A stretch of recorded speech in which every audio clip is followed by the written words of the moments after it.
శివాజీ విషయంలో క్షమాపణ యాక్సెప్ట్ చేశారు, నన్ను ఎందుకు యాక్సెప్ట్ చేయరు? ఒకవేళ యాక్సెప్ట్ చేయకపోతే వచ్చేడాది మీకు అదేంటది అష్టదరిద్రాలు మీకు చుట్టుకుంటాయి, రక్తం కక్కకుండా బహుశా ఆ పదం తనకు అనిపించుకున్నాడు వాడి మేబీ హాస్పిటల్ పాలైపోతారు ఏదో. ఇంకా మాటలు వినడానికి కూడా కాస్త ఏంది అంటే ఇంతమంది ఫాలోవర్స్ ఉన్న వ్యక్తి ఇలా మాట్లాడదని చెప్పి కొన్ని కామెంట్లు కూడా వినిపిస్తున్నాయి. సో ఏంటి యాక్షన్ ఆఫ్ ప్లాన్ ఏంటి? ఎందుకంటే కొంతమంది భయపడతారు కూడా ఇటువంటి మాటలకి. వాడేమి పెద్ద మునిపుంగోడు కాదండి, పరమ దరిద్రం వెధవ గురించి మనం డిస్కషన్ పెట్టుకోవాల్సిన కర్మ వచ్చింది. నా నాలుక మీద మచ్చలు ఉన్నాయి, వాడి బొందండి. ఇప్పుడు ఒక్క మాట చెప్పమంటారా, ఇప్పుడు మనం అలాంటి వెధవ గురించి డిస్కషన్ పెట్టుకోవాల్సి వచ్చినందుకు నేను బాధపడుతూ కూడా వాడిని తిట్టకపోతే ఇంకా జనాలు మారరు కాబట్టి చెప్తున్నాను నేను. ఇలాంటి మునిపుంగావులు పెద్ద పెద్ద వాళ్ళు తపస్సు చేస్తే ఫలించిన భారతదేశంలో పుట్టి ఇంతమందిని మనం మహాపతివ్రతలు మహాసాధ్వుల గురించి మాట్లాడుకునే భారతదేశ ఔన్నత్యం గురించి మాట్లాడే ప్రతి ఒక్కరూ కూడా ఈ దేశంలో ఇలాంటి దరిద్రుడు కూడా పుట్టాడని బాధపడుతున్నారు ఈరోజు. ఇలాంటి దరిద్రుడికి జన్మనిచ్చింది కూడా ఇదే భారతదేశం, ఇదే తెలుగు రాష్ట్రాలు. కాబట్టి తెలుగు రాష్ట్రాల్లో ఉన్న ప్రజలందరినీ అయ్యా మీ అందరికీ హిందువుల్లో ఉండే పౌరుషం, సిగ్గు, మానం, మర్యాద ఏమన్నా ఉంటే, భారతీయులుగా మీరు ఏమైనా భారతదేశంలో పుట్టామని ఫీల్ అయితే ఇమ్మీడియట్, ఇప్పుడు నేను ఇక్కడ ఉండగానే మీరు ఇమ్మీడియట్గా వాడు యూట్యూబ్కి వెళ్ళి రిపోర్ట్ కొట్టి అన్సబ్స్క్రైబ్ చేయండి, ఇమ్మీడియట్ చేయండి. నేను ఉదయం నుంచి కాదు నిన్నటి నుంచి నేను చెప్తూనే ఉన్నాను, నా మాట వినండి. ఒక అక్కగా అమ్మగా ఎలా అనుకున్నా పర్వాలేదు, వాడి అమ్మనైతే మీరు ఇష్టం వచ్చినట్టు బట్టలు విప్పి తిరగమని చెప్తే వాళ్ళ అమ్మకి చెప్పగలడా? చెప్పలేడు. కానీ మనందరికీ చెప్తాడు, ఏ ఆడపిల్లకని చెప్తాడు. భారతదేశ స్త్రీ గురించి వాడికి గౌరవం కూడా లేదు. పిచ్చి పిచ్చి మాటలు, పిచ్చి పిచ్చి భాషతో అందరినీ ఇబ్బందికరంగా సిగ్గుతో తలదించుకునేటట్టు ప్రతి ఆడపిల్ల మాట్లాడి ఇలాంటి వెధవల్ని మనము ఎంకరేజ్ చేయాల్సిన అవసరం లేదండి. వాడి మాటలకి ఎవరికి అష్టదరిద్రాలు అంటుకో, వాడికి అష్టదరిద్రాలు స్టార్ట్ అయ్యాయి కాబట్టే ఇలాంటి పరిస్థితిలో వాడు వచ్చి ఇరుక్కున్నాడు. అసలు వాడికి ఏమైనా సంబంధం ఉందా? వాడు వచ్చి ఇందులో ఎందుకు ఇరుక్కున్నాడు? అసలు ఆయన ఎవరు? శివాజీ గారి విషయంలో మాట్లాడితే ఏమైనా ఉంటే నేను బాధితురాలని, ఆవిడెవరో వచ్చేసి నా మీద లీగల్ నోటీస్ పంపిస్తుంది, ఇంకొకరు నోటీసులు పంపిస్తారు. మంచి చెప్తే కూడా తప్పైపోయింది, పర్వాలేదు. కానీ ఇతను వచ్చేసి మధ్యలో దూరిపోయి తగుదనమ్మా అంటూ ప్రతిదానికి ఎగ్జాంపుల్స్ అంటూ పిచ్చి పిచ్చి చేష్టలు చేస్తూ సైగలు చేస్తూ పిచ్చి పిచ్చి వీడియోస్ అంటే వాడు మనకి అందరికి రిఫరెన్స్ ఇస్తూ సీతాదేవికి ద్రౌపది మాతకి రేపు జరిగిందట. ఈ వెధ వెళ్ళి చూశాడా? భారతదేశం గురించి ఏమైనా మాట్లాడడానికి వీడికి ఎంత గట్స్ ఉండాలి? ఇక్కడ తిని ఇక్కడ పుట్టి నీకు సిగ్గుందారా? ప్రతి తెలుగు రాష్ట్రాల్లో ఉన్న ప్రజలందరూ కలిపి నీకు ముష్టి వేస్తుంటే ఆ రూపాయితో నువ్వు ఎదిగి 8 కోట్లున్న నా బ్యాంక్ బ్యాలెన్స్ మీరు ఏం చేయలేరు అంటున్నావా? ప్రతి ఒక్క హిందువు, ప్రతి ఒక్క భారతీయుడు, ప్రతి ఒక్క తెలుగు పర్సన్ కూడా చెప్తున్నా, ప్లీజ్ వాడిని అన్సబ్స్క్రైబ్ చేయండి ఇమ్మీడియట్గా. వాడిని ఏం లేదండి పట్టుకోవాలండి, పట్టుకోలేరు, ఎక్కడికి వెళ్ళరు అని ఎంత ధీమా పడుతున్నా ఈ ఎఫ్ఐఆర్ చేసిన తర్వాత మేము వదిలేమండి.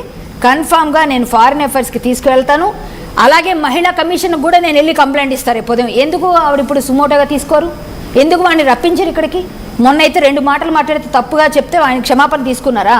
ఇప్పుడు ఈ క్షమాపణ చెప్తే పొడి చేసి గట్టిగా చంపేసి అందరి మనసుల్ని చిన్న భిన్నం చేసేసి ఇప్పుడు సారీ చెప్తే ఎట్లా అండి?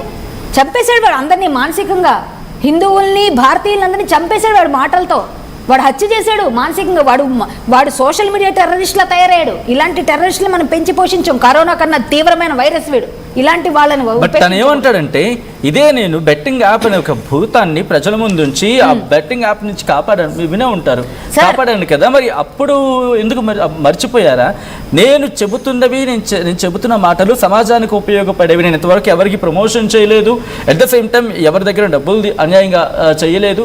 ఈ రోజు నేను అన్న మాట ఆఫ్ కోర్స్ నోరు జారింది నేను ఒప్పుకుంటున్నాను, తప్పని ఒప్పుకుంటున్నాను. ఎందుకు యాక్సెప్ట్ చేయట్లేదు? నోరు జారిని ఒప్పుకుంటున్నాను. శివాజీ గారు ఆడవాళ్ళ మీద నోరు జారితేనే మహిళా కమిషన్ పిలిచిందండి. సీతాదేవి అంటే 120 కోట్ల భారతీయుల ఆత్మగౌరవం అండి. ఇలాంటి వాటిని యాక్సెప్ట్ చేయం. ఇంకోటి బెట్టింగ్ యాప్లు. ఇప్పుడు చెప్తాను, వాడు అసలైన గ్యాంబ్లర్ వాడేనండి. ఎలా అంటారా? అసలైన గ్యాంబ్లర్ నా అన్వేష్ అంటాను నేను. ఎందుకు అంటే బెట్టింగ్ యాప్లు చాలా వేడిగా వాడిగా ఉన్నప్పుడు వాడు వచ్చి దూరుతాడు. ఐడెంటిటీ క్రైసిస్ అన్నారు మేడం, సేమ్. అయితే వాడు వచ్చి దూరుతాడు, వాడు వచ్చి మాట్లాడి ఎటువైపు మనకి పాజిటివ్ వస్తుందో చూసుకుంటాడు, బేరేజ్ వేసుకుంటాడు. అటువైపు వీడు జంప్ చేస్తాడు, గోడ మీద పిల్లి వీడు అటువైపు జంప్ చేసి అందరి నోళ్ళలా నాంతాడు. వీడికి పాజిటివిటీ వస్తుందంటే కంటిన్యూ చేస్తాడు. కంటిన్యూ చేసి ఎంతమందిని సబ్స్క్రైబ్ పెంచుకుంటాడో మీరు ఒకసారి ముందు వెనక చూడండి. వీడు మాట్లాడేది కేవలం వాడి సబ్స్క్రైబర్స్ పెంచుకోవడానికి. సబ్స్క్రైబర్స్ ఎవరైతే వస్తారనుకుంటారో అక్కడే మాట్లాడతాడు. అందుకే పెంచుకున్నాడు. ఆ బెట్టింగ్ యాప్ లో వీడికి ప్రమోషన్ తో కాదండి, ప్రమోషన్ చేయక్కర్లేదు. నన్ను అడిగారు బెట్టింగ్ యాప్ ప్రమోషన్, నేను చేయలేదు. ఎందుకంటే మనకు కూడా కొంచెం తెలుస్తుంది, కొన్ని ఇంగిత జ్ఞానం ఉంది మనకి. వాడు సబ్స్క్రైబర్స్ వస్తారు కాబట్టి చేశాడు ఆ వీడియోస్. వారికి అలాగే పెరిగారు మంచివాడు అనుకొని. ఈ రోజు అర్థమైంది కదా, అదే సబ్స్క్రైబర్స్ అందరూ వెళ్ళిపోతున్నారు. ఎందుకు వెళ్ళిపోతున్నారు? ఆ రోజు మంచి చెప్పావా నువ్వు? మంచి చెప్పిందే లేదు.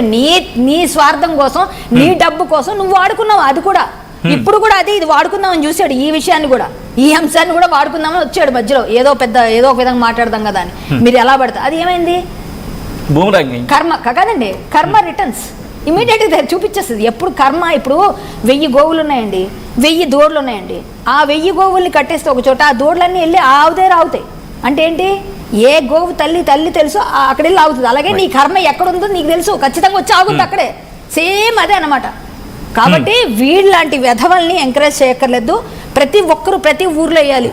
ప్రతి ఒక్కరూ వాడి మీద రిపోర్ట్ చేయడమే కాదు, యూట్యూబ్లో వాడి సోషల్ మీడియా అకౌంట్స్ అన్ని ఎగిరిపోవాలి. నేను చెప్తున్నా, నేను ఖచ్చితంగా పిలిపిస్తా. ఇది మీరు ఖచ్చితంగా అందరూ కలిసి ఆ సబ్స్క్రైబర్స్ పోవాలి, రిపోర్ట్స్ కొట్టండి.